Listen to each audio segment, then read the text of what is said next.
Hello प्यारे बच्चों, कैसे हैं आप सब। आई होप कि आप सब बहुत अच्छे हैं और अपना बहुत अच्छे से ध्यान रख रहे हैं। चलो बच्चों, देखते हैं आज वर्कशीट। आज की वर्कशीट का नंबर है 139। आज डेट है 23 दिसंबर और आज हमारी इंग्लिश की वर्कशीट आई है। चलो बच्चों, देखते हैं आज हमें इंग्लिश में क्या नया सीखने को मिलता है। तो सबसे पहले हमें एक जनरल इन्फॉर्मेशन दी गई है, जो कि रोज़ हमें एक नई अच्छी बात सीखने के लिए दी जाती है। आज हम किसान दिवस के बारे में जानेंगे। किसान दिवस 23 दिसंबर को मनाया जाता है हर साल, और इस साल 23 दिसंबर 2020 को किसान दिवस है। ठीक है बच्चों, देखते हैं किसान दिवस के बारे में क्या दिया गया है। तो आप सब मेरे साथ रीडिंग करना। चलो शुरू करते हैं। टुडे इज़ किसान दिवस। तो आज किसान दिवस है। The farmers are considered to be the backbone of Indian economy. Backbone मतलब रीढ़ की हड्डी। तो ये इसका मतलब है कि फार्मर्स को भारतीय अर्थव्यवस्था के लिए रीढ़ की हड्डी माना जाता है। जैसे हमारी बॉडी में रीढ़ की हड्डी जितनी इम्पोर्टेंट है, रीढ़ की हड्डी के बिना हम कुछ नहीं कर सकते। ना बैठ सकते, ना उठ सकते, ना सीधा रह सकते। एक तरह से पैरालाइज हो जाएंगे अगर हम रीढ़ की हड्डी ना हो हमारे पास। तो इसी तरह देश की अर्थव्यवस्था, इकोनॉमी के लिए किसान भी रीढ़ की हड्डी माने जाते हैं। मतलब अगर किसान नहीं हो तो हमारी अर्थव्यवस्था किसी काम की नहीं रहेगी।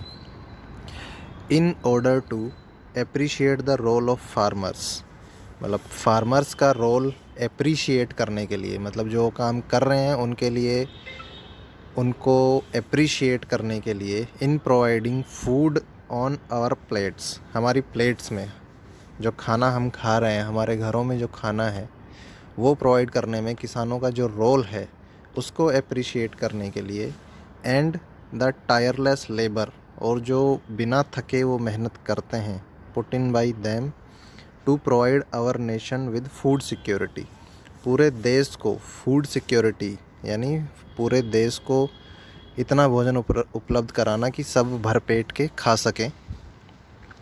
उसके लिए वो जो टायरलेस, बिना थके जो मेहनत करते हैं उसको अप्रिशिएट करने के लिए, एंड टू कॉममरेट, मतलब कॉममरेट किसी की अच्छी याद को फिर से याद करना, किसी की अच्छी चीज़ को फिर से याद करना। कॉममरेट the birth anniversary, birth anniversary यानी फिर से वही हैप्पी बर्थडे।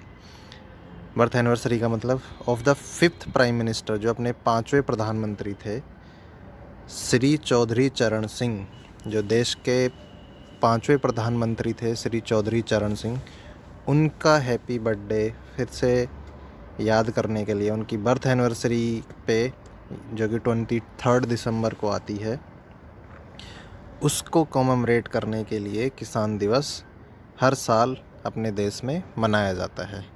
तो ये हो गई बच्चों किसान दिवस की बात। मुझे उम्मीद है कि आप सबको अच्छे से क्लियर हो गया होगा कि किसान दिवस कब और क्यों मनाया जाता है। चलो बच्चों, अब हम अपनी वर्कशीट की तरफ बढ़ते हैं और देखते हैं आज हमें क्या नया सिखाती है अपनी इंग्लिश की वर्कशीट। पढ़ते हैं, आप भी मेरे साथ रीडिंग कीजिएगा। Good morning students, we all know our farmers put in so much hard work in their fields. हम सभी जानते हैं कि हमारे किसान उनके खेतों में कितना ज़्यादा हार्ड वर्क करते हैं।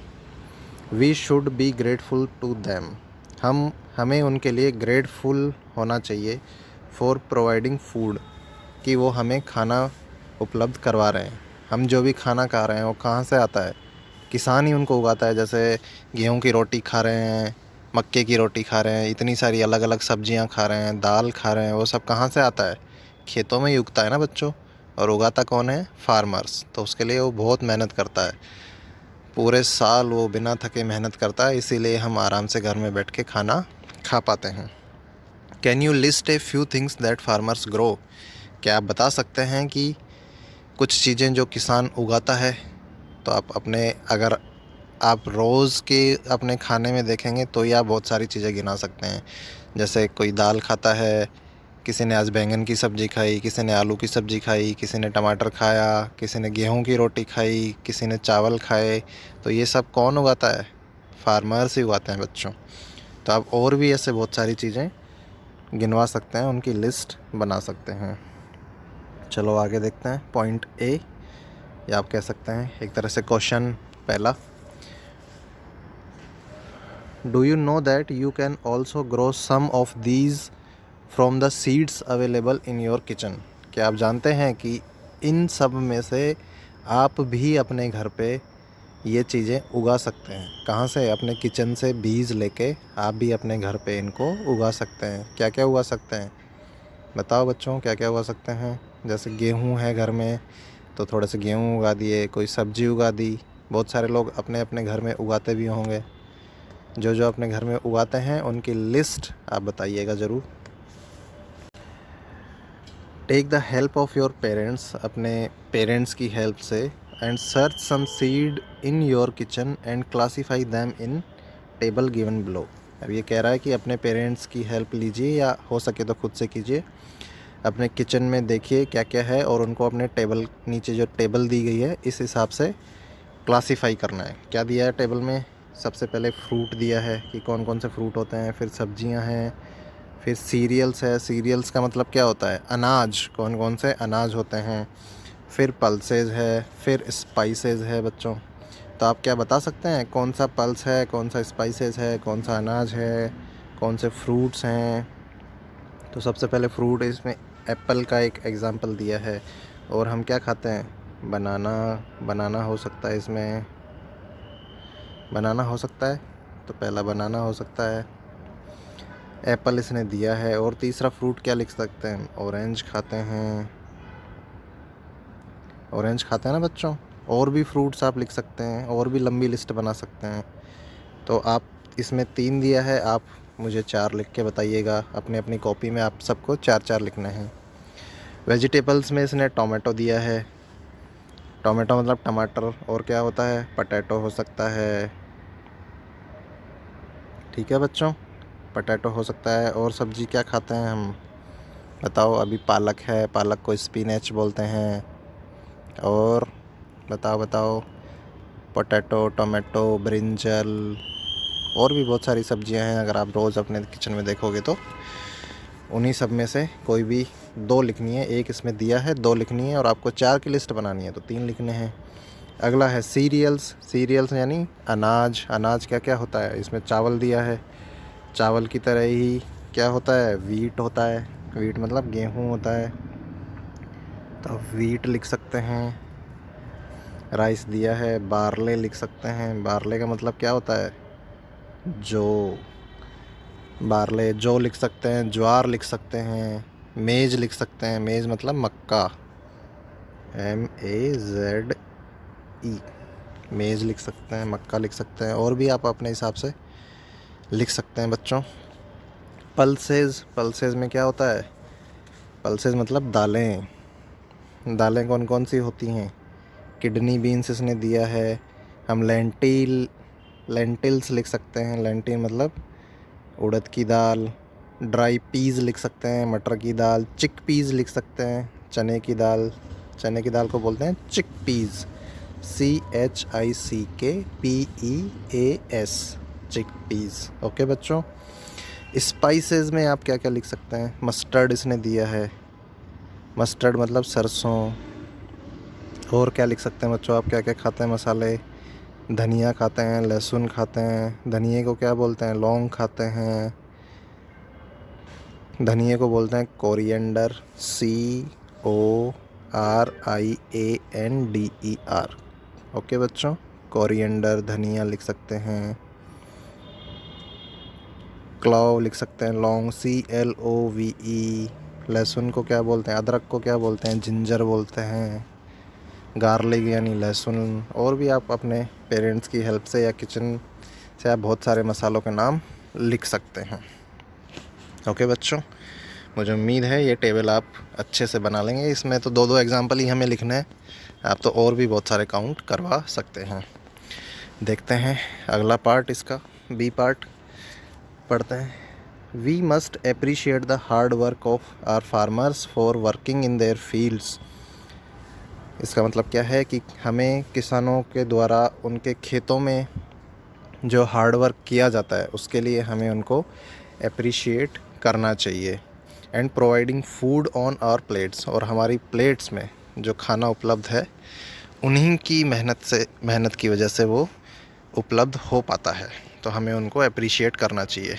It's their friendly act towards us, ये उनका एक हमारे लिए एक अच्छा बिहेवियर है। फ्रेंडली एक्ट मतलब दोस्ताना व्यवहार, अच्छा व्यवहार। In our story the little bully, आपकी बुक में एक स्टोरी है द लिटिल बुली, उसके बारे में थोड़ा सा दिया है। कुछ बच्चों ने पढ़ी होगी, जिन्होंने नहीं पढ़ी उसमें भी कोई दिक्कत नहीं है, इसमें इसकी समरी दी है। उसमें एक लड़का होता है हरी, हरी टीजेज हिज क्लासमेट्स, हरी अपने क्लासमेट्स को परेशान करता था। It was his unfriendly act towards his friends, ये उसका अपने दोस्तों के लिए अच्छा व्यवहार नहीं था। अनफ्रेंडली मतलब दोस्ताना व्यवहार नहीं था। At the end of the story he realised his mistake, कहानी के अंत में उसने अपनी गलती का एहसास हुआ, उसको अपनी गलती का एहसास हुआ। And decided not to misbehave with others, और उसने डिसाइड किया, ये तय किया कि वो अब दूसरों के साथ गलत व्यवहार यानी मिसबिहेव नहीं करेगा। Let's help Hari to classify friendly acts and unfriendly acts.